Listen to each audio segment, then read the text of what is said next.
Hello, everybody, and welcome to the Meeting Gold podcast. I want to thank you guys for joining me today.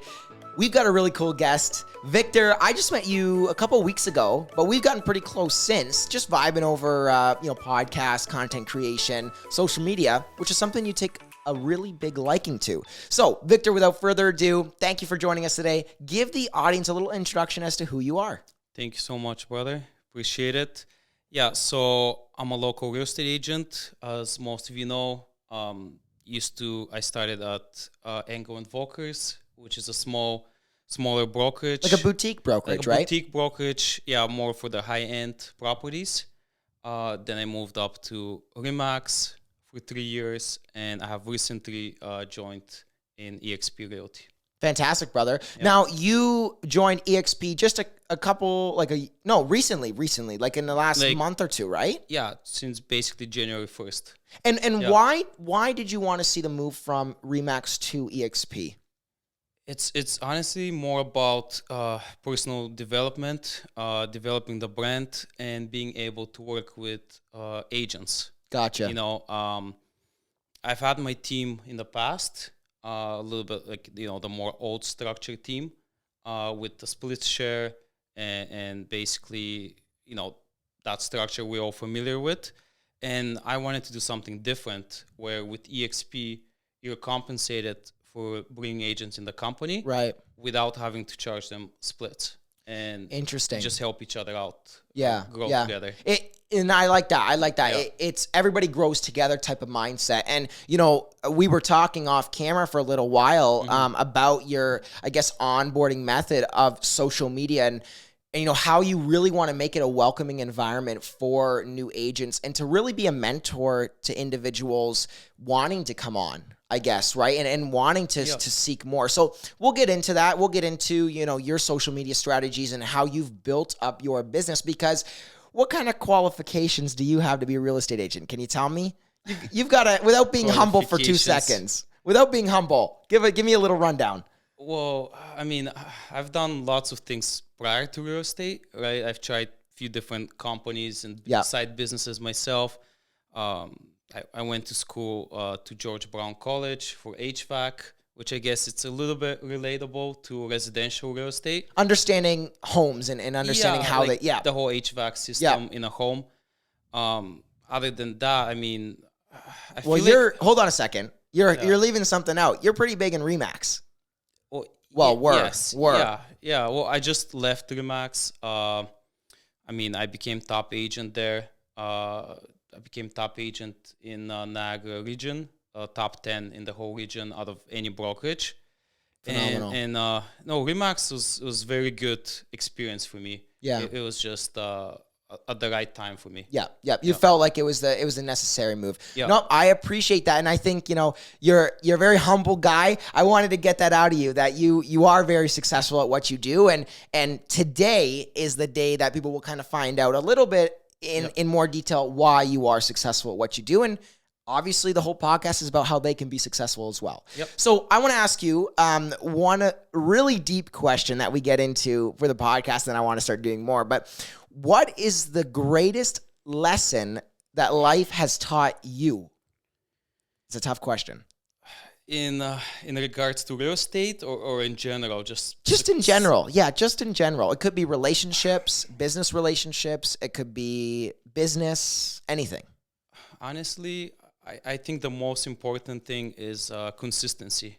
Mm-hmm. I think that's what most people miss often, because everyone's very motivated when they start a business, when they join real estate, and it's just staying consistent with what you do. So whether it's podcast or it's social media, video content, advertising, you have to be consistent. So no matter what you do, stay consistent. Exactly. Yeah. And what was there like an aha moment or like a turning point that you knew, oh wait, I have to just be more consistent and I will see growth? Yeah. I think a lot of that came with social media. I never did it on purpose. Like, I didn't have a plan that I'm following. I just came naturally, and I would post pretty much every single day, right, something about real estate, right? So every opportunity you have as a real estate agent, whether it's just going on an open house, showing properties, doing listing.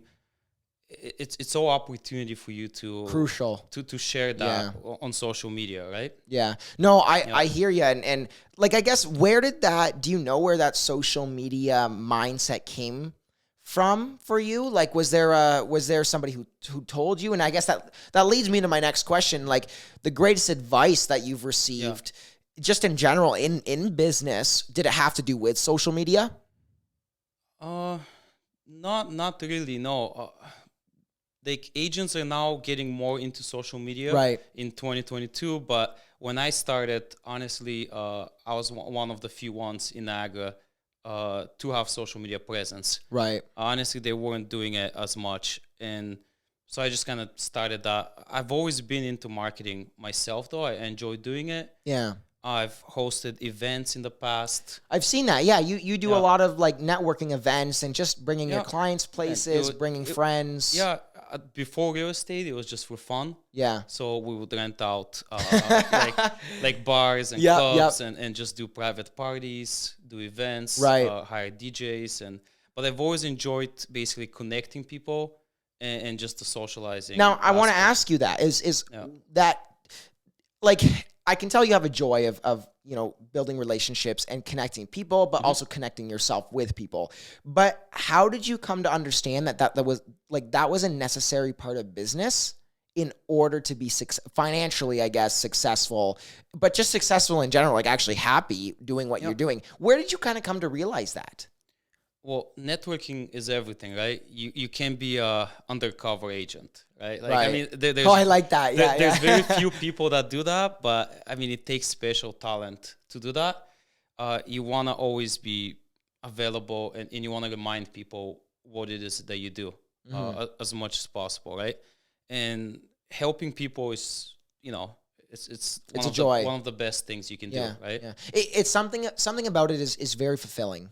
I think it's like when you know that you can be a mentor. Like, for example, you going to EXP, you want to be more of a mentor to agents without, necessarily taking the traditional cut or just helping them grow. But, obviously they're helping you grow. Yeah. It's a win-win situation. And I think that comes from your want to build relationships and to be fulfilled in helping people. Because, I think about this all the time. Is like, in the end, no matter whether you got 10 million, 100 million, $1 billion, you're going to be fulfilled in terms of finance. Like, there's going to be a point where you don't need more money, right? I mean, you look at some extremely successful individuals and they don't need more money. So what you got to ask them, like, what fulfills them? And I think one of the greatest things that fulfills them is helping other people, seeing other people's success, seeing other people drive for success. It really is enjoyable. So me being 18 years old, okay, just turning 18, I want to ask you a question. And maybe this will help, our younger audience that's listening. Yeah. What would you tell your 18-year-old self today in life? I'm not just talking business. I'm talking, what would you tell your 18-year-old self in life? That's a very good question. Obviously, I regret some of the parts while growing up, right? Like maybe a little bit too much drinking, too much partying. But it's also part of the growth process, right? Mm-hmm. So whatever it takes you as an individual to grow and to get it out of your system earlier, the better. Yep. Right? Yep. For anybody 18, honestly, it's follow your passion, right? Because I went to school just because kind of my parents told me to, and kind of because it was the normal thing to do, right? Not saying it was a mistake, it was good. It's always good to have education, but what I've always wanted to do is have my own business, right? I've always been entrepreneurial always, way, right? Always, right? That's what makes me happy. Were your parents entrepreneurs? No. Interesting. No. So they wanted you to kind of have like a safety net. Yeah. Yes. Yeah. They wanted that safety net. Mm-hmm. Interesting. And where did that drive for you not to have a safety net come from? Do you know? It's a tough question because the only reason I ask it is because, a lot of people follow their parents' footsteps. And not that that's a bad thing by any means. It's just they follow it because they feel like that's what's meant for them. But it isn't always meant for them. You know what I mean? It is also thanks to my parents, though, that I did end up finally deciding to do real estate. Right, right. So it's like they also changed their mind along the way. Right. As well, and that, right? that probably came with the show of drive and passion that that you showed having in real estate or just in business ownership in general, right? Yeah, I mean, real estate is honestly one of the best ways to help people financially, and I've seen that, right? Yeah. Like for example, we like my parents and I immigrants from Bulgaria, and as of many people that came to this country, right, you see your parents working so hard for so many years, right? They've all went through either taxis, deliveries, right, construction work, right? And when we bought our first pre-construction property is when I realized, the type of financial freedom you can achieve. Right, right. But by properly investing in real estate. So you got a taste of it. Yeah, I got a taste of it, and that's what made me want to jump in and help my parents out, help other people around me. And, just seeing how many lives, like I've helped change over the years. It's amazing. Yeah. No, that I got to say that is something that I can tell you get fulfilled in. Is not just, cashing in the checks at the end of the day. It's actually, helping individuals. Yeah. And that's the number one thing.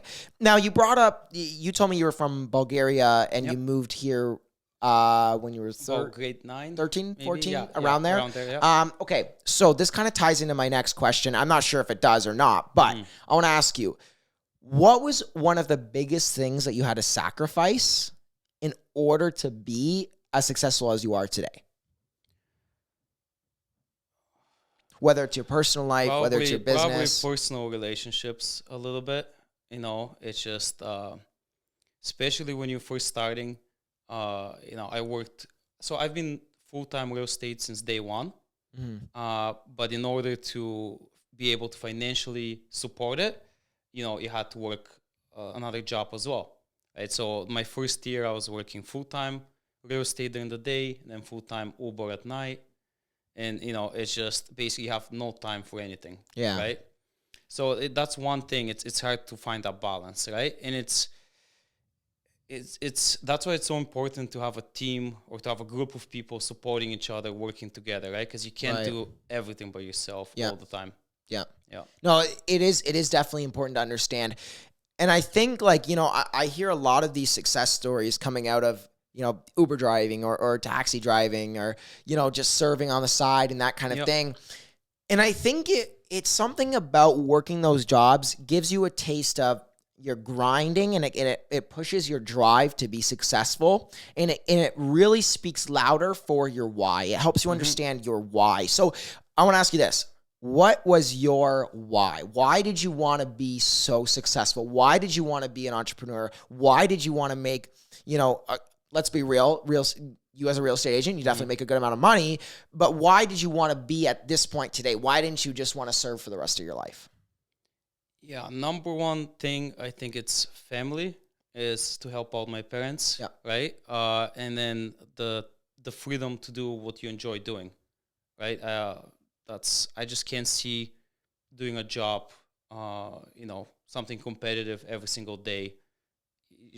I just don't find any enjoyment like locked in. Yeah. I hear you. Yeah. No, I do hear you. Yeah.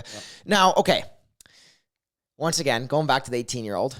All right. So for anybody of our young audience listening, you're an 18-year-old. Okay. So envision yourself. You're 18. You've got 25 grand saved in the bank, which is a fair chunk of change. What do you do to be a millionaire by 25? By 25. Yeah. What would you do? Well, 25,000, it's quite a bit. I mean, it's enough money to give you time, right? I think time is the biggest currency, right? And as long as you give yourself time to start your business, then you'll be good, right? Like I think they need guidance, a little bit of support, and there's so much motivation, there's so much information online. Right. Anybody can learn anything online. So you're saying step nowadays. one is to seek information from well-experienced individuals. Exactly. Yeah. Basically. Yeah.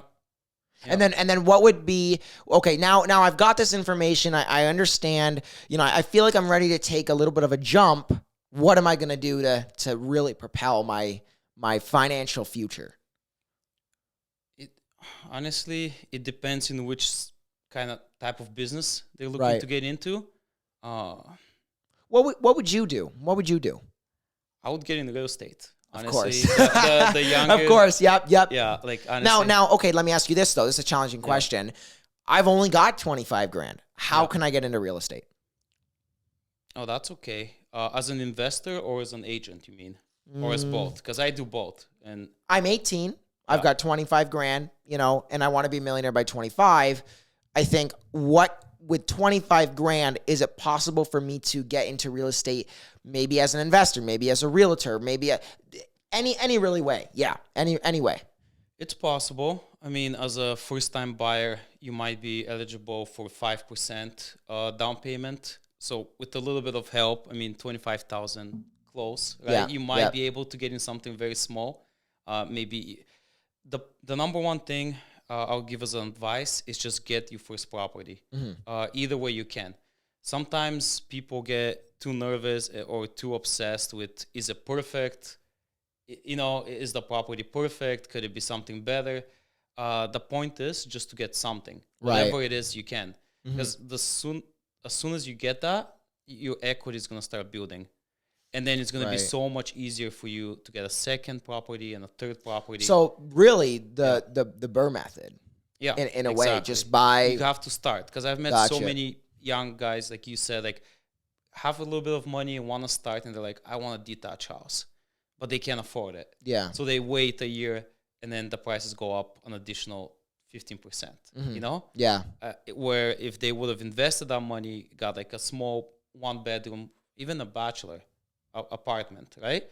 That would have given you a return on your investment 10-15%, and then equity keeps building. Then you can use that equity to buy a second. Interesting. Second Yep. house. Yeah. Yep. No, listen, great advice. So that kind of leads me into my next question. Do you have a favorite quote or, like sentence, I guess, that you kind of try to do your best to live by, that you would maybe shed some light on for anybody else? I don't think I have a favorite sentence. Yeah. I don't know. So what is something that somebody said to you as the best piece of advice you've received? Best piece of advice. Or one of. Honestly, probably honesty. To be Honesty. Honesty. Oh, yeah, Like you yeah. have to be honest in your business and your personal life, and honesty, consistency. Those are all things that. Yeah. No, you know what? I actually really admire that. I wasn't expecting that answer, to be honest with you. Like, I think honesty definitely is a big one. And, we were talking before this about being loyal and just being open and honest with anybody and everybody, right? And just kind of trying to see things from other people's perspective, I think gives you a really good idea of how you should treat everybody. Absolutely. I think that's the number one rule. And even if you lose some business at the beginning, it's worth it. Yeah. Like I've told some of my clients many times not to buy a property, Right, Just right. because it's not the right one for them. Yeah. Okay, now last question, and it's a little bit more personal, but I really am curious. When was your lowest point in business, your absolute rock bottom lowest? Because I think everybody has one. And then how did you propel yourself out of that moment? So I haven't had a low moment in my real estate career, Right. let's say that. Yeah. But before that, I was a part of a security surveillance company, Right. where we basically sold and installed security cameras. And I learned a lot being there, but I think when the company basically went bankrupt, Oh, really? and that's when I realized, like, it's that's when I decided I kind of want to do my own thing and be responsible for my own actions and not be so dependent on other people. I like that. Yeah. Yeah, I like that. Okay, now Viktor, listen, I want to say thank you so much for joining us today. I really do appreciate it. And I think a lot of people are going to shed some light out of this conversation, just in terms of some advice that you've been giving today. I want to get you on a second time as well, and we can get a little bit more in depth too, because we're on a time scale here. However, where can people find you if they want to reach you, if they want to contact you? I know you're building a website, but I don't know if it's up yet. But just shed some light on that. Well, all my social media is Viktor Aleksiev. Basically, Instagram is Viktor.Aleksiev. So is my Facebook, my business page. I am working on a couple new websites, as you mentioned. Yep. The one is the ateamniagara.com. That will be up and running soon. And probably by the time this is posted. Yeah, most likely. And also my personal website, which is ViktorAleksiev.com. Fantastic. Yeah. Well, listen, Viktor, I really appreciate you coming on, and I hope that everybody else on today's podcast learned a little bit about business in general and how to pull yourself out of those low moments, how to really be honest with people, see other people's perspectives, and to just really strive to be happy in business. I guess that's the number one rule, right? Absolutely. Yeah. Viktor, listen, I appreciate it. Thank you so much, and we'll see you guys in the next one. Cheers. Thank you for listening to this week's Golden Guest on the Meeting Gold podcast. If you learned something from today's episode, make sure to check out our other content on Apple Podcasts, Spotify, Instagram, and YouTube. Also, make sure to leave us a follow while you're there. Thanks, and have a golden day.